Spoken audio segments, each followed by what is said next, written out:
Hello students, welcome to study NCERT. आज सौरमंडल में पृथ्वी जो कि क्लास 6 का एनसीईआरटी ज्योग्राफी का फर्स्ट चैप्टर है उसको डिस्कस करेंगे, जो कि हर एक एग्जाम्स के लिए इम्पोर्टेंट होगा, जैसे कि एसएससी, आरआरबी, यूपीएससी और स्टेट पीएससी जैसे अन्य एग्जाम्स के लिए भी ये सेशन पूरा इम्पोर्टेंट होने जा रहा है। यहाँ हर एक कॉन्सेप्ट और नोट्स को क्लियर किया जाएगा। तो अगर हमारे चैनल को सब्सक्राइब नहीं किया है तो जल्द से जल्द सब्सक्राइब करें, ताकि इस तरह का बेहतरीन कंटेंट आपको हर बार मिले। तो चलते हैं चैप्टर की ओर। पूर्णिमा। तो आज का हमारा फर्स्ट टॉपिक है पूर्णिमा। पूर्णिमा वह खगोलीय घटना है जब पृथ्वी चंद्रमा और सूर्य के बीच में आ जाती है, जिससे चंद्रमा का वह भाग जो पृथ्वी की ओर है पूरी तरह से सूर्य की रोशनी से प्रकाशित होती है। पूर्ण चंद्रमा पूर्णिमा को हम सामान्यतः एक महीने में केवल एक बार ही देख पाते हैं। तो आप सभी को पता होगा पूर्णिमा किसे कहते हैं। जैसे कि पूर्णिमा एक खगोलीय घटना है और यह चंद्रमा और सूर्य के बीच पृथ्वी के आ जाने के कारण घटित होती है। जब चंद्रमा का वह भाग जो पृथ्वी की ओर है उस पर पूरी तरह से सूर्य की रोशनी पड़ती है और चंद्रमा पूरा हमें जगमगाता हुआ प्रतीत होता है और पूरा रोशनी से भरा होता है। वैसे चंद्रमा की यह पूर्णिमा वाली घटना जो है उसी महीने में हम केवल एक बार ही पूर्ण चंद्रमा को देख सकते हैं। नेक्स्ट टॉपिक बनता है अमावस्या। चंद्रमा का जो ये घटना है पूर्णिमा, पूर्णिमा के 15 दिन के बाद ही अमावस्या का घटना देखा जाता है।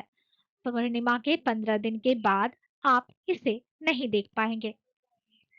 यह नए चंद्रमा की रात्रि या अमावस्या कहलाती है। खगोलीय पिंड। तो सूर्य, हम चंद्रमा और वे सभी वस्तुएं जो रात के समय आसमान में चमकती हैं, खगोलीय पिंड कहलाती हैं। तारे।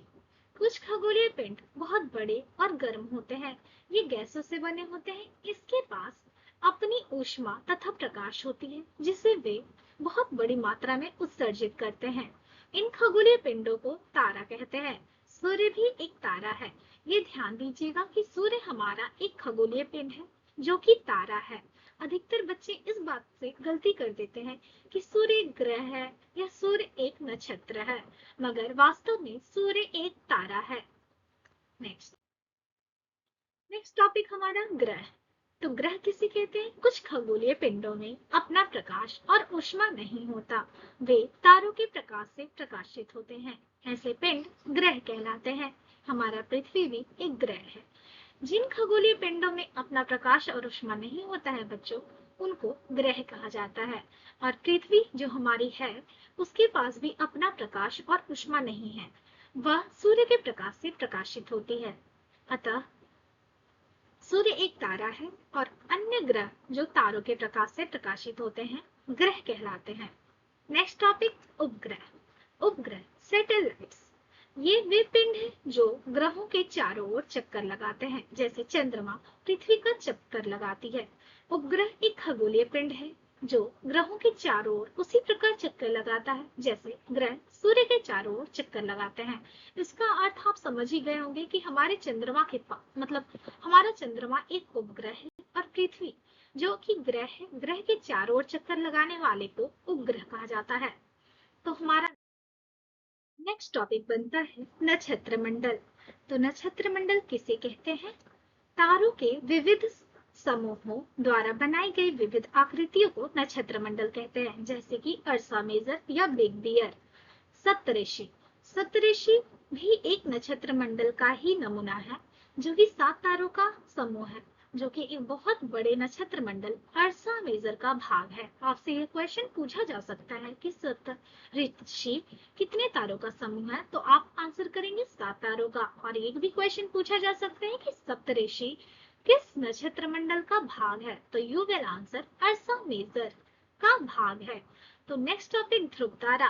ध्रुव तारा नॉर्थ स्टार को कहते हैं। प्राचीन काल में लोग रात्रि में दिशा का निर्धारण तारों की सहायता से करते थे। प्राचीन काल में थोड़ी लैंप हुआ करता था या मैप हुआ करता था या मोबाइल फोन हुआ करता था जिससे आप किसी भी जगह का निर्धारण कर सकते हैं, मगर प्राचीन काल में लोग दिशा का निर्धारण तारों की सहायता से करते थे। उत्तर दिशा में चमकने वाला तारा ध्रुव तारा कहलाता है, जो कि ध्रुव तारा या उत्तर तारा भी कहलाता है, जो हमेशा एक ही स्थान पर रहता है। तो यहाँ पे ग्रहों की स्थिति बताई गई है कि हमारे ग्रह सौर मंडल में किस प्रकार से अवस्थित हैं। सूर्य के सबसे नजदीक बुध है, उसके बाद शुक्र, फिर पृथ्वी। पृथ्वी हमारे सौर मंडल के मतलब सूर्य से तीसरे नंबर पर आती है दूरी के हिसाब से। फिर मंगल, जुपिटर। जुपिटर और मंगल के बीच में एक क्षुद्र ग्रह पट्टी पाई जाती है, जो कि विभिन्न पिंडों के द्वारा बनी गई है। और बृहस्पति, फिर शनि, यूरेनस, फिर लास्ट में नेपच्यून। 8वें नंबर पर नेपच्यून है। तो यहाँ पर एनसीईआरटी का ये पेज है और यहाँ पर डिटेल में इसके बारे में बताया गया है कि 4 ग्रहों को कहा जाता है आंतरिक ग्रह, जो कि आकार में छोटे हैं और सामान्यतः पत्थरों से बने हैं। और 4 ग्रहों को बाह्य ग्रह कहा जाता है, जो कि क्षुद्र ग्रह पट्टी के बाहर में है। ये 4 ग्रह बृहस्पति, शनि, यूरेनस, नेपच्यून। ये 4 ग्रह सामान्यतः आकार में बड़े हैं और बने हैं गैसों से, इसलिए इन्हें बाह्य ग्रह कहा जाता है। और सूर्य से इनकी दूरी अधिक है तुलना में आंतरिक ग्रहों की तुलना में। ठीक है, तो आगे बढ़ते हैं। तो हमारा नेक्स्ट टॉपिक होगा सौर मंडल, सोलर सिस्टम। सूर्य, 8 ग्रह, उपग्रह तथा अन्य खगोलीय पिंड जैसे क्षुद्र ग्रह और उल्का पिंड मिलकर सौर मंडल का निर्माण करते हैं। इसे हम सौर परिवार भी कहते हैं, जिसका मुखिया सूर्य है। हर एक परिवार का मुखिया होता है, जैसे कि बड़े बुजुर्ग को मुखिया बनाया जाता है हर एक परिवार का। तो यह सौर मंडल का, सौर परिवार का भी एक मुखिया है, जिसे सूर्य कहा जाता है। आपसे ये क्वेश्चन पूछा जा सकता है कि सौर मंडल का मुखिया कौन है, तो आप आंसर क्या करेंगे, आप कमेंट में जरूर बताएं। सूर्य, द सन। तो हमारा सूर्य, इसके बारे में भी डिस्कशन करते हैं। केंद्र, सूर्य हमारे सौर मंडल के केंद्र में स्थित है। यह बहुत बड़ा और अत्यंत गर्म गैस से बना है। खिंचाव बल, इसका खिंचाव बल इससे सौर मंडल को बांधे रखता है। मतलब अन्य जो ग्रह हैं वो सूर्य से अट्रैक्ट होते हैं क्योंकि इसके पास खिंचाव बल है। प्रकाश का स्रोत, सूर्य सौर मंडल के लिए प्रकाश एवं ऊष्मा का अंतिम और एकमात्र स्रोत है। दूरी, पृथ्वी से सूर्य लगभग 15 करोड़ किलोमीटर दूर है। आपसे अक्सर एमसीक्यूज में पूछा जाता है कि सूर्य पृथ्वी से कितनी दूर है, तो आप क्या आंसर करेंगे, आप कमेंट में जरूर बताएं। तो हमारा नेक्स्ट टॉपिक बनते हैं ग्रह, प्लैनेट्स। इसके बारे में हमने पहले भी डिस्कशन किया था कि हमारे सौर मंडल में 8 ग्रह हैं।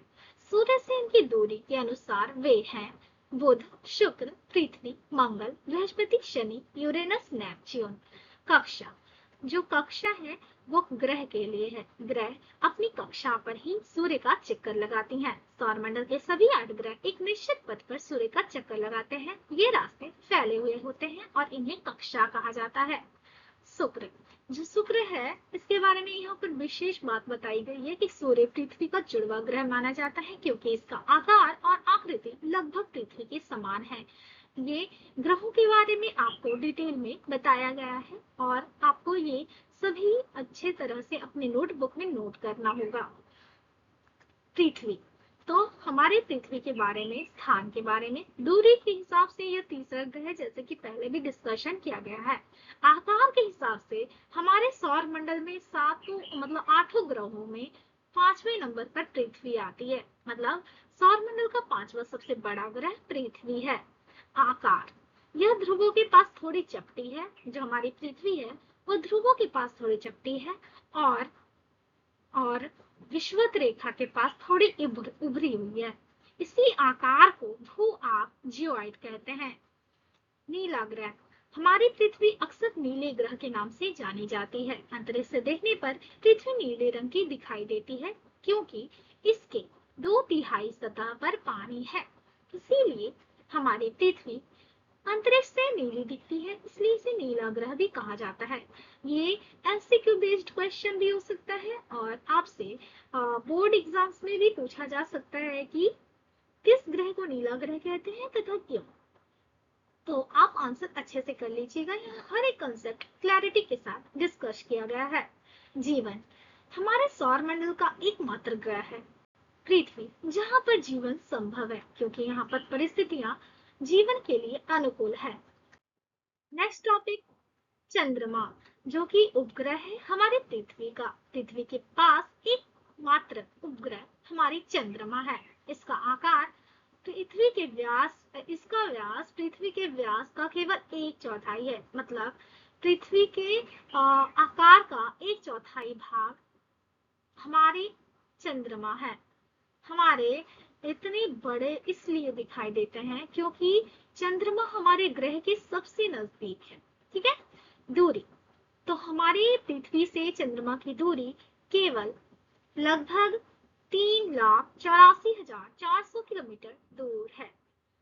चक्र, चंद्रमा पृथ्वी का एक चक्कर 27 दिनों में पूरा करता है। आपसे अक्सर क्वेश्चंस पूछा जा सकता है कि हमारी जो चंद्रमा है वह पृथ्वी का एक चक्कर लगाने में कितना समय लेती है। तो आप क्या आंसर करेंगे बच्चों? 27 दिन। हमारी जो चंद्रमा है पृथ्वी का एक चक्कर लगाने में 27 दिन का समय लेती है।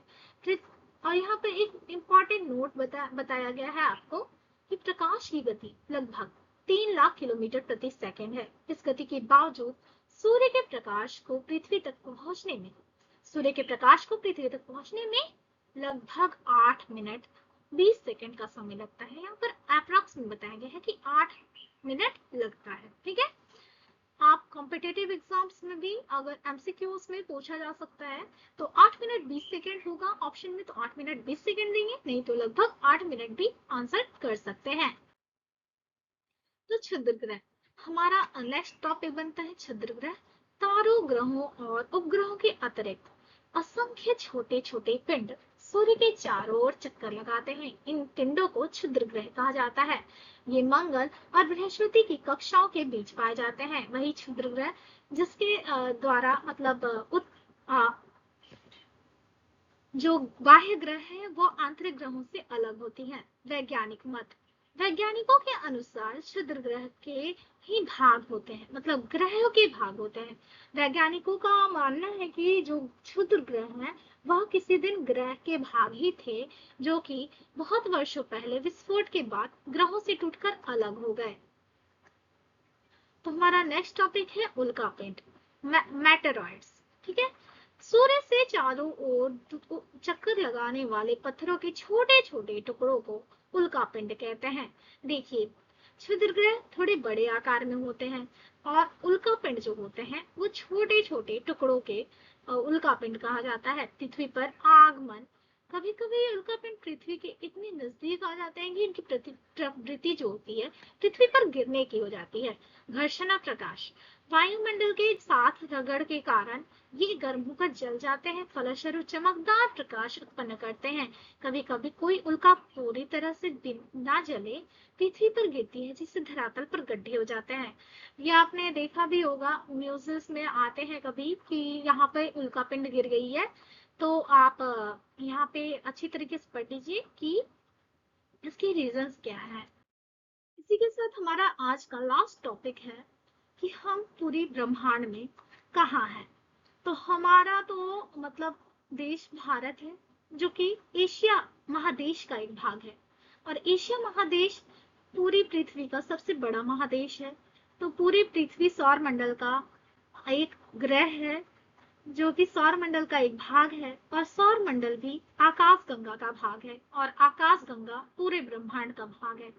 तो आप बता सकते हैं कि हमारा लेवल कितना छोटा सा है और हम इस ब्रह्मांड की तुलना में कितने छोटे हैं। इसी के साथ हमारा ये टॉपिक भी कंप्लीट होता है और हमारा ये पूरा चैप्टर कंप्लीट होता है सौर मंडल में पृथ्वी। आपको कोई भी डाउट हो आप कमेंट में जरूर बताएं और मैं कमेंट का इंतजार करूंगी।